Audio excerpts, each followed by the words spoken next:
Friends, स्वागत है आप सभी का अपने चैनल जी और VTS ट्यूटोरियल में।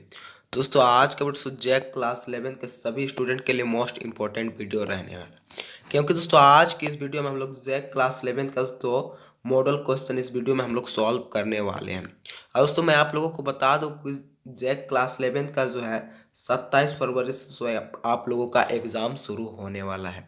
और दोस्तों, आप लोगों का जो है 27 फरवरी को जो है हिंदी कोर और दोस्तों आप लोगों का जो है इंग्लिश कोर का एग्ज़ाम होगा। और दोस्तों, आप लोगों का 28 फरवरी को आप लोगों का 3 एग्ज़ाम होगा। दोस्तों, आप लोगों का 3 एग्ज़ाम होगा। उस दिन आप लोगों का ज्योग्राफी, इकोनॉमिक्स और जो है हिस्ट्री का जो है आप लोगों का एग्ज़ाम होगा। टोटल 3 सब्जेक्ट का जो है आप लोगों का एग्ज़ाम होगा। और दोस्तों, आप लोगों का 29 फरवरी को जो है आप लोगों का हिंदी इलेक्टिव का जो है एग्ज़ाम होगा। क्या दोस्तों, आप लोगों का हिंदी इलेक्टिव का जो है एग्ज़ाम होगा कब दोस्तों?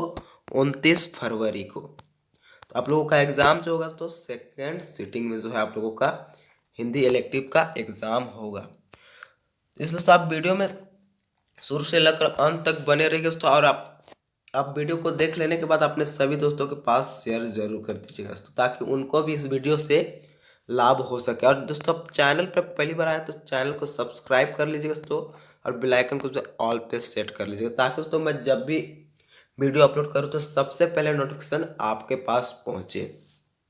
तो चलिए दोस्तों, हम लोग बिना देर के हुए जो वीडियो को शुरू करते हैं। तो देखिए, आपका मॉडल प्रश्न जो है ये आपका 2023-24 तो 2023-24 का है। और दोस्तों, ये आपका मॉडल प्रश्न जे के द्वारा जो जारी किया है वो ओरिजिनल मॉडल क्वेश्चन है। देखिए, आपका कक्षा 11 विषय हिंदी यानी कि दोस्तों इलेक्टिव। दोस्तों, इलेक्टिव निर्धारित समय आपको टोटल 1 घंटा का समय दिया जाएगा। टोटल नंबर आपका रहेगा 40 नंबर का। और हर एक सब्जेक्ट में दोस्तों आप लोगों का 40 क्वेश्चन पूछा जाएगा, जो कि आपका हर एक प्रश्न 1 नंबर का रहेगा, यानी कि दोस्तों आपका मल्टीपल चॉइस क्वेश्चन रहेगा। आपको OMR सीट पर जो है आपको एग्जाम देना होगा। तो चलिए हम लोग जब बढ़ते हैं प्रश्न की ओर। तो देखिए दोस्तों, आपको पहला में जो दिया गया है खंड क में आपको अपठित बोध दिया गया है, यानी कि तो आपको एक गद्यांश दिया गया है। आपको एग्जाम में भी इसी तरह से आपको देखने को मिलेगा। जो पहला दिया रहेगा आपको एक गद्यांश दिया रहेगा, उसको आपको पढ़कर जो है 1 से 4 नंबर तक आपको उसका आंसर देना होगा। तो चलिए देखते हैं हम लोग क्या कहता है। निम्नलिखित गद्यांश को जो है ध्यानपूर्वक पढ़कर प्रश्न संख्या 1 से 4 के लिए सही विकल्प का चयन कीजिए। तो चलिए हम लोग पढ़ लेते हैं गद्यांश को। भाग्य और पुरुषार्थ कार्य कारण की तरह एक दूसरे से जुड़े हैं। पुरुषार्थ यदि नहीं होगा तो भाग्य भला कहाँ से आएगा। जब आदमी में पुरुषार्थ और संकल्प शक्ति होगी तभी सफलता मिलेगी। जैसा बीज बोया जाएगा फसल वैसा ही तो मिलेगा। इसलिए हमें चाहिए कि हम अधिकाधिक पुरुषार्थ करें। क्या तो पुरुषार्थ करें। तो इस तरह से हम लोग जो है गद्यांश था वो पढ़ लिए। अब हम लोग बढ़ते हैं प्रश्न की ओर। तो देखिए, पहला प्रश्न आपका पूछा गया है, उपयुक्त गद्यांश का सबसे उपयुक्त शीर्षक क्या होगा। तो ये गद्यांश दिया गया है, तो उस गद्यांश का जो उपयुक्त यानी सबसे उपयुक्त शीर्षक क्या होगा। तो आपका शीर्षक जो होगा दोस्तों, ये आपका क्या होगा। देखिए, पहला ऑप्शन कहता है भाग्य, बी कहता है पुरुषार्थ, सी कहता है सफलता, और डी कहता है आपका संकल्प शक्ति। तो आपका करेक्ट आंसर हो जाएगा ऑप्शन नंबर बी। आपका करेक्ट आंसर होगा पुरुषार्थ। तो इस गद्यांश में जो है आप लोगों का उपयुक्त सबसे उपयुक्त शीर्षक जो है क्या है, आपका पुरुषार्थ है। तो क्या पुरुषार्थ। चलिए बढ़ते हैं नेक्स्ट प्रश्न कर। देखिए, 2 नंबर का प्रश्न क्या कहता है। किसी वाक्य से अर्थ निकलता है कि कर्मानुसार ही फल मिलेगा। क्या सो कर्म अनुसार ही फल मिलेगा। तो देखिए, आपका पहला ऑप्शन क्या कहते हैं, भाग्य और पुरुषार्थ कार्य कारण की तरह एक दूसरे से जुड़े हैं। बी कहता है आपका जब आदमी में पुरुषार्थ और संकल्प शक्ति होगी तभी सफलता मिलेगी। सी कहता है आपका जैसा बीज बोया जाएगा फसल तैयार ही तो मिलेगा। क्या दोस्तों, जैसा बीज बोया जाएगा फल वैसा ही तो मिलेगा। डी कहता हम अधिकाधिक पुरुषार्थ करें। क्या दोस्तों, हम अधिकाधिक पुरुषार्थ करें। तो आपका 2 नंबर का करेक्ट आंसर हो जाएगा। तो ऑप्शन नंबर सी आपका करेक्ट आंसर हो जाएगा। जैसा बीज बोया जाएगा फल कैसा वैसा ही मिलेगा। तो चलिए हम लोग बढ़ते हैं नेक्स्ट प्रश्न की। और दोस्तों आपको एग्जाम में जो है इसी तरह से जो है आपको देखने को मिलेगा। दोस्तों मॉडल क्वेश्चन से जो आपका प्रश्न पूछा ही जाएगा। उसमें आपका मॉडल प्रश्न से जो है प्रश्न रहता ही रहता है। और दोस्तों आप लोग अच्छी तरीके से जो है तैयारी कीजिए और एग्जाम में तहलका मचा कर आइए। क्या कुछ तो आप लोगों के जो है पास अब ज़्यादा समय नहीं रहा। आप लोगों के पास जो है 4 से 5 दिन ही समय आप लोगों का बचा हुआ है। इसलिए तो आप लोग अच्छी तरीके से याद तैयारी कीजिए और एग्जाम में तहलका मचा कर आइए। तो चलिए हम लोग बढ़ते हैं प्रश्न की ओर। देखिए 3 नंबर का प्रश्न आपका पूछा गया है, अनुच्छेद में क्या संदेश दिया गया है। दोस्तों अनुच्छेद में क्या संदेश दिया गया है। पहला ऑप्शन कहता है भाग्यवादी बनने का। बी कहता पुरुषार्थ करने का। सी ऑप्शन आपका कहता है देखिए अच्छा बीज बोने का। और डी कहता है आपका फल प्राप्त करने का।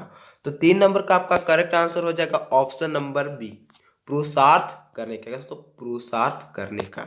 4 नंबर का प्रश्न कहता है देखिए संकल्प शक्ति में कौन सा समास है। तो दोस्तों यहाँ संकल्प शक्ति में कौन सा समास है दोस्तों।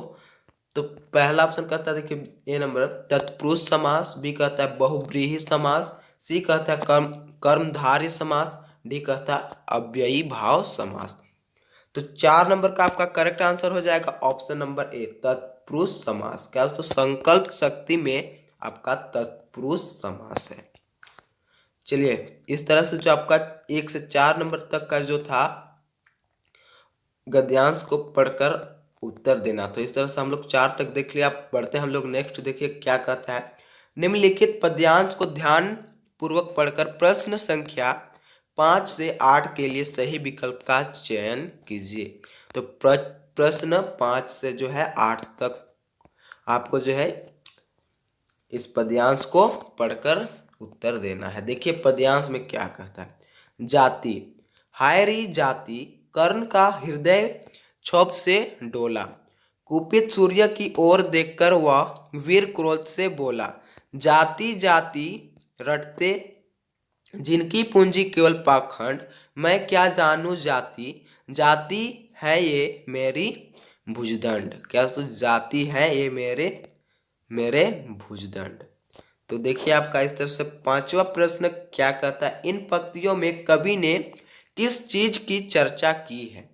तो इस पंक्ति जो दिया गया था उसमें से कवि जो है किस चीज की जो है चर्चा की है। पहला कहता है आपका जाति भेद की। बी कहता है आपका लिंग भेद की। सी कहता है आपका रंग भेद की। और डी कहता है आपका तीनों की। तो आपका 5 नंबर का जो है करेक्ट आंसर हो जाएगा ऑप्शन नंबर जो है आपका एक करेक्ट आंसर हो जाएगा। सो जाति भेद की जो है इस पंक्तियों में जो है चर्चा की गई है।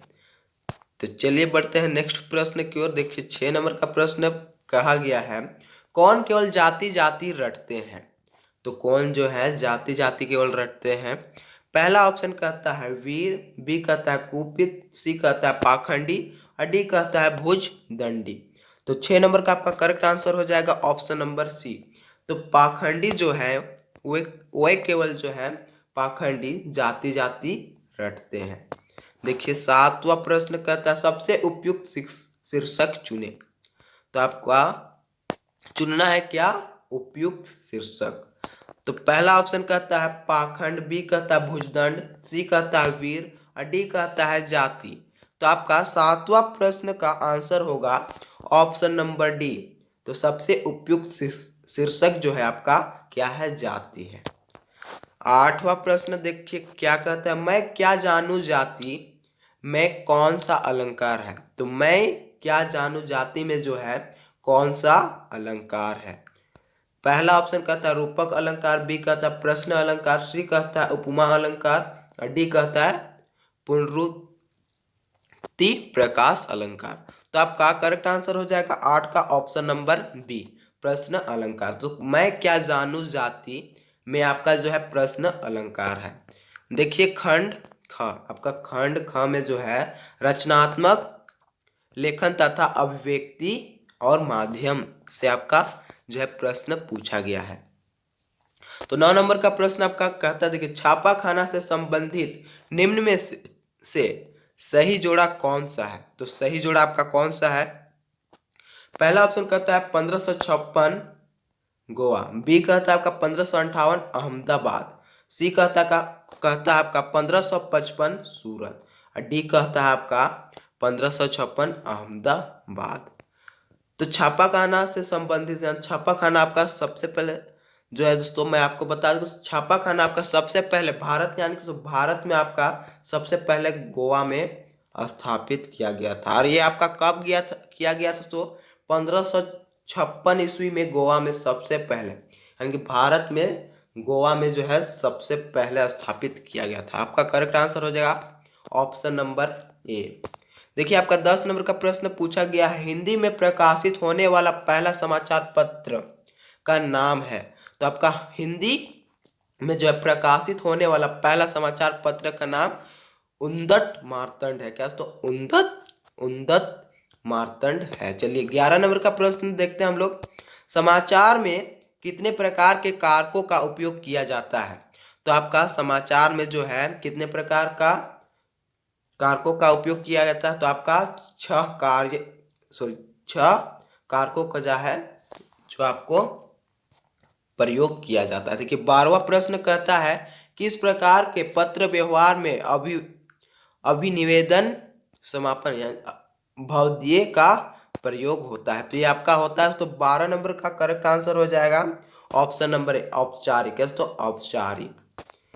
13वां नंबर का प्रश्न कहता है, समाचार पत्र की नीति सोच और विचारधारा की अभिव्यक्ति होती है। तो क्या होती है। तो 13 नंबर का आपका करेक्ट आंसर हो जाएगा ऑप्शन नंबर डी संपादकीय लेखन। क्या तो संपादकीय लेखन में।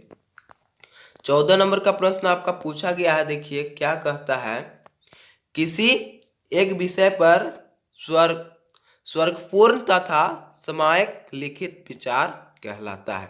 तो ये आपका क्या कहलाता है। 14 नंबर का आपका करेक्ट आंसर हो जाएगा ऑप्शन नंबर सी आलेख कहलाता है। तो आलेख। 15 नंबर का प्रश्न पूछा गया, संचार अनुभवों की साझेदारी है। तो क्या संचार अनुभवों की साझेदारी है किस प्रसिद्ध संचार शास्त्री का कथन है।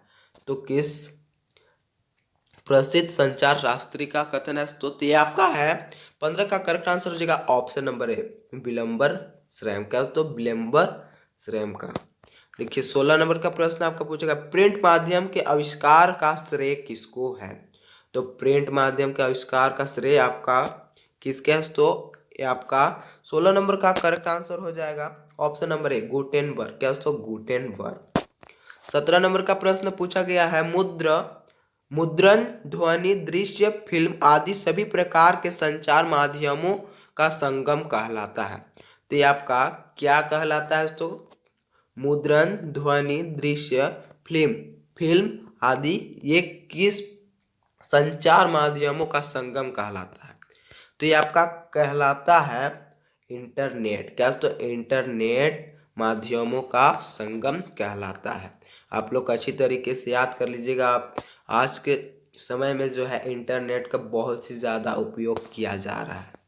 देखिए 18 नंबर का प्रश्न पूछा गया, संचार प्रक्रिया में डिकोडिंग का क्या अर्थ है। क्या तो डिकोडिंग का क्या अर्थ है। तो आपका अर्थ है क्या है दोस्तों। तो आपका करेक्ट आंसर होगा ऑप्शन नंबर पहला, प्राप्त संदेश में निहित अर्थ को समझना। क्या तो प्राप्त संदेश में निहित अर्थ को समझना। इस तरह से जो आप खंड ख हम लोग देख लिए, खंड ग देखिए पाठ्य पुस्तक से आपका दिया गया है। तो देखिए क्या कहता है, निम्नलिखित पद्यांशों को ध्यान पूर्वक पढ़कर प्रश्न संख्या 19 से 22 के लिए सही विकल्प का चयन कीजिए। तो देखिए पढ़ते हैं हम लोग, खेलन में काको गुसैया हरिहारे जीते श्रीदामा, बरबस ही कत करत रिसैया, जाति पाति हम तय बड़ नाही, नाही बसत तुम्हारी छैया, अति अधिकार जनावत अतय जातय अधिक तुम्हारे गैया, रुहठी करे तासौ को खैले, रहे बैठी जह तम गवैया, सूरदास प्रभु खिलोइया, चाहत दाव दियो करी नंद दुहैया। तो देखिए हम लोग किस तरह से जो है आपका पद्यांश दिया हुआ था हम लोग पढ़ लिए। तो हम लोग 19वां प्रश्न कहते हैं, देखिए प्रस्तुत पंक्तियों के कवि हैं, तो इस जो है पंक्तियों के कवि कौन है। और दोस्तों मैं आपको बता दूं कि कवि और तो लेखक के जो है नाम क्या, तो लेखक का नाम आप लोग हर एक चैप्टर का कवि और लेखक का नाम याद कर लीजिएगा, बहुत ही ज़्यादा इंपॉर्टेंट रहता है। ये आपका एग्जाम में रहेगा ही रहेगा, आपको एग्जाम में पूछेगा, कवि और लेखक का नाम आपको एग्जाम में पूछेगा। आप लोग अच्छी तरीके से याद कर लीजिएगा सभी चैप्टर का नाम, सभी चैप्टर और कवि और लेखक के नाम। तो चलिए हम लोग बढ़ते हैं, क्या कहता है देखिए प्रस्तुत पंक्तियों के कवि है आपका क्या है सो, तो ये आपका है कौन, सूरदास। क्या सूरदास आपका करेक्ट आंसर हो जाएगा ऑप्शन नंबर पहला। 20 नंबर का प्रश्न कहता है कि उपयुक्त पंक्तियों के केंद्र में क्या है, तो इस पंक्तियों के केंद्र में क्या है, तो आपका क्या है, तो 20 का करेक्ट आंसर हो जाएगा ऑप्शन नंबर डी, वात्सल्य। कैसे, तो वात्सल्य है। तो चलिए हम लोग बढ़ते हैं नेक्स्ट प्रश्न की ओर। ये आपका 21वां प्रश्न क्या कहता है, यहाँ किनके बीच संवाद हो रहा है, तो यहाँ आपका किनके बीच जो है संवाद हो रहा है। पहला ऑप्शन कहता है सूरदास कृष्ण के बीच, बी कहता है नंद कृष्ण के बीच, सी कहता है कृष्ण सुदामा के बीच, और डी कहता है कृष्ण बलराम के बीच। तो आपका 21 नंबर का करेक्ट आंसर हो जाएगा ऑप्शन नंबर सी। क्या, option number C correct answer हो जाएगा, कृष्ण और सुदामा के जो है बीच आपका संवाद हो रहा है। 22वां प्रश्न आपका पूछा गया है, ये पंक्तियां किस भाषा में रचित है, तो आपका ये पंक्तियां जो है किस भाषा में रचित है। पहला आपका कहता है खड़ी बोली, बी कहता है ब्रज भाषा, सी कहता है उर्दू, डी कहता है अवधी। तो 22वां प्रश्न का आपका करेक्ट आंसर हो जाएगा ऑप्शन नंबर बी। तो ये जो पद्यांश दिया हुआ था ये आपका ब्रज भाषा में जो है रचित है। क्या, तो ब्रज भाषा आप लोग याद रखिएगा, बहुत ही ज्यादा इंपॉर्टेंट है। देखिए कहता है आगे निम्नलिखित प्रश्नों के सही विकल्प का चयन कीजिए। 23वां प्रश्न आपका पूछा गया कबीरदास किस काल के कवि है, तो आपका कबीरदास जो है दोस्तों ये किस काल के कवि हैं, तो ये आपका कबीरदास जो थे ये भक्ति काल के जो है कवि हैं। आपका करेक्ट आंसर हो जाएगा ऑप्शन नंबर ए। 24 नंबर का प्रश्न कहता है देव की रचना हंसी की चोट का छंद है, तो क्या है दोस्तों 24 नंबर का आपका करेक्ट आंसर हो जाएगा ऑप्शन नंबर सी, सवैया। क्या दोस्तों, सवैया। देखिए 25 नंबर का प्रश्न पूछा गया घर में वापसी कविता आधुनिक जीवन की किस समस्या से सामना कराती है, तो किस समस्या से सामना कराती है। 25 का आपका करेक्ट आंसर हो जाएगा ऑप्शन नंबर है, गरीबी से संघर्षरत परिवार की समस्या। क्या दोस्तों, गरीबी से संघर्षरत परिवार की समस्या। आपका करेक्ट आंसर होगा ऑप्शन नंबर ए। 26 नंबर का प्रश्न पूछा गया है जाग तुझको दूर जाना कविता में क्या प्रेरणा देती है, जाग तुझको दूर जाना, तो इस कविता में जो है क्या प्रेरणा देती है, तो आपका प्रेरणा क्या दी जाती है तो आपका मोह माया के बंधन में जकड़े मानव को जागने की, जी हाँ ये भी दी जाती है। बी कहता अपने लक्ष्य की ओर निरंतर आगे बढ़ने की, ये भी दी जाती है। सी कहता है कठिनाइयों का सामना करना, तो ये भी आपका दी जाती है। तो जाग तुझको दूर जाना कविता में आपका ये तीनों प्रेरणा दी जाती है, इसलिए तो आपका करेक्ट आंसर हो जाएगा ऑप्शन नंबर डी, इनमें से सभी। 27 नंबर का प्रश्न पूछा गया बादल को गिरते देखा है कविता में किस महान कवि का जिक्र हुआ है, तो कविता में किस महान कवि का जिक्र हुआ है, तो 27 नंबर का आपका करेक्ट आंसर हो जाएगा ऑप्शन नंबर सी। क्या, तो कालिदास, जो कालिदास महान कवि का जिक्र हुआ है। 28वां देखिए आगे क्या कहता है, तो यहाँ एक गद्यांश दिया हुआ है, तो इस गद्यांश को आप लोग वीडियो पूछ करके पढ़ लीजिएगा। चलिए हम लोग बढ़ते हैं प्रश्न की ओर। देखिए 28 नंबर का आपका प्रश्न पूछा गया प्रस्तुत पंक्तियां किस पाठ से ली गई है, तो किस पाठ से ली गई है, तो 28 नंबर का आपका करेक्ट आंसर हो जाएगा ऑप्शन नंबर डी। क्या, तो ऑप्शन नंबर डी आपका करेक्ट आंसर हो जाएगा, ईदगाह से ली गई है, हामिद चिमटा वाला। क्या दोस्तों, चिमटा वाला हामिद जो था वो मेला जाता है, वहां से अपने दादी माँ थी जो उसके लिए क्या लेता है, रोटी पकाने के लिए जो है रोटी उल्टाने के लिए हामिद जो था वो चिमटा लेता है, तो चिमटा लेता है। तो चलिए हम लोग बढ़ते हैं नेक्स्ट प्रश्न की ओर। देखिए 29 नंबर का प्रश्न पूछा गया उपयुक्त गद्यांश में किसका वर्णन है, तो किसका वर्णन है दोस्तों, तो आपका 29 नंबर का करेक्ट आंसर हो जाएगा ऑप्शन नंबर ए, ईद के नमाज का। क्या, तो ईद के नमाज का। बढ़ते हैं हम लोग नेक्स्ट प्रश्न की ओर। 30 नंबर का प्रश्न आपका पूछा गया है क्या कहता है सिजदे शब्द का क्या अर्थ है? तो सिजदे शब्द का क्या अर्थ है? 30 नंबर का आपका करेक्ट आंसर हो जाएगा ऑप्शन नंबर बी, नमाज पढ़ते समय माथा टेकने की क्रिया। क्या तो नमाज पढ़ते समय माथा टेकने की क्रिया। तो क्या, तो उसका शब्द क्या है? सिजदे। तो चलिए बढ़ते हैं हम लोग नेक्स्ट प्रश्न को। देखिए 31 नंबर का प्रश्न आपका पूछा गया, प्रस्तुत पंक्तियों के लेखक है तो कौन है दोस्तों? तो आपका 31 नंबर का करेक्ट आंसर हो जाएगा ऑप्शन नंबर सी, प्रेमचंद। क्यों दोस्तों? प्रेमचंद जो है आपका इस ईदगाह चैप्टर के लेखक हैं। देखिए आपका आगे क्या, निम्नलिखित प्रश्नों की के सही विकल्प का चयन कीजिए। कहता है आपका 32 नंबर का प्रश्न, दोपहर का भोजन शीर्षक पाठ में किस ऋतु का वर्णन है? तो किस ऋतु का जो है वर्णन है दोपहर का भोजन में? तो आपका 32 नंबर का करेक्ट आंसर हो जाएगा ऑप्शन नंबर बी, ग्रीष्म ऋतु का वर्णन है। कौन? दोपहर का भोजन पाठ में दोस्तों ग्रीष्म ऋतु का जो है वर्णन है।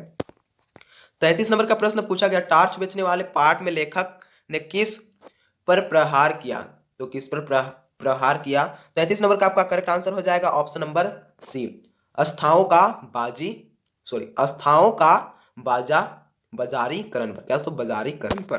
देखिए आपका 34 नंबर का प्रश्न पूछा गया है, गूंगे गूंगे कहानी में लेखक ने किन लोगों को गूंगा बहरा कहा है? तो किन लोगों को जो है गूंगा और बहरा कहा है? तो 34 नंबर का आपका करेक्ट आंसर हो जाएगा ऑप्शन नंबर सी, संवेदनहीन लोगों को। क्या दोस्तों? संवेदनहीन लोगों को कहा है। 35वां प्रश्न आपका पूछा गया, खनाबदोश किस विधा की रचना है? तो खनाबदोश आपका किस विधा की रचना है? आपका 35वां का करेक्ट आंसर हो जाएगा ऑप्शन नंबर ए, तो ये आपका कहानी है। तो कहानी की रचना है।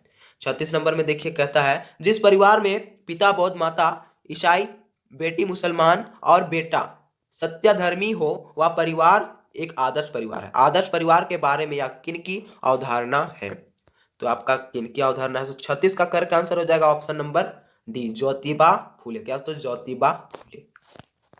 37वां प्रश्न पूछा गया है, हुसैन की कहानी अपनी जबानी किस विद्या की रचना है? तो 37वां का आपका करेक्ट आंसर हो जाएगा ऑप्शन नंबर बी, आत्मकथा। क्या तो आत्मकथा। देखिए 38 नंबर का प्रश्न पूछा, अंतराल भागवन में संकलित हुसैन की कहानी अपनी जबानी में हुसैन की जीवन की किस अवस्था का वर्णन है? तो इसमें आपका हुसैन के किस जीवन की अवस्था का वर्णन है? तो आपका है दोस्तों 38 का करेक्ट आंसर हो जाएगा ऑप्शन नंबर बी, बचपन और युवा। क्या दोस्तों? बचपन और युवा। 39 नंबर का प्रश्न पूछा गया था कि विष्णु प्रभाकर रचित आवारा मसीहा किस महान साहित्यकार की जीवनी है? तो किस महान साहित्यकार की जीवनी है? तो ये आपका है शरत चंद्र चट्टोपाध्याय। क्या तो शरत चंद्र चट्टोपाध्याय। करेक्ट आंसर हो जाएगा ऑप्शन नंबर डी आपका। 40वां प्रश्न कहता है दोस्तों आप लोगों का लास्ट प्रश्न है। तो देखिए 40वां प्रश्न क्या कहता है, शरत और महेंद्र को घर पर पढ़ाने के लिए आने वाले शिक्षक का क्या नाम था? तो शरत और महेंद्र जो थे तो उनको घर पर पढ़ाने के लिए आने वाले शिक्षक टीचर का क्या नाम था? तो आपका नाम क्या था? तो आपका करेक्ट आंसर हो जाएगा ऑप्शन नंबर बी, अक्षय पंडित। क्या तो अक्षय पंडित। इस तरह से हम लोग 40 वेरी वेरी इंपॉर्टेंट क्वेश्चन को इस वीडियो में हम लोग सॉल्व किए। वीडियो आपको पसंद आए तो वीडियो को एक लाइक कर दीजिएगा और चैनल पे पहली बार आए तो चैनल को सब्सक्राइब कर दीजिएगा और दोस्तों अपने सभी दोस्तों के पास वीडियो को शेयर जरूर कर दीजिएगा ताकि दोस्तों उनको भी इस वीडियो से लाभ हो सके। दोस्तों आप लोगों का एग्जाम बहुत ही नज़दीक पहुंच गया है, आप लोग अच्छी तरीके से जो है तैयारी कीजिए। दोस्तों आप लोग एग्जाम में जो है तहलका फोड़ कराइए, तहलका मचा कराइए। तो चलिए हम लोग मिलते हैं फिर अगले वीडियो में।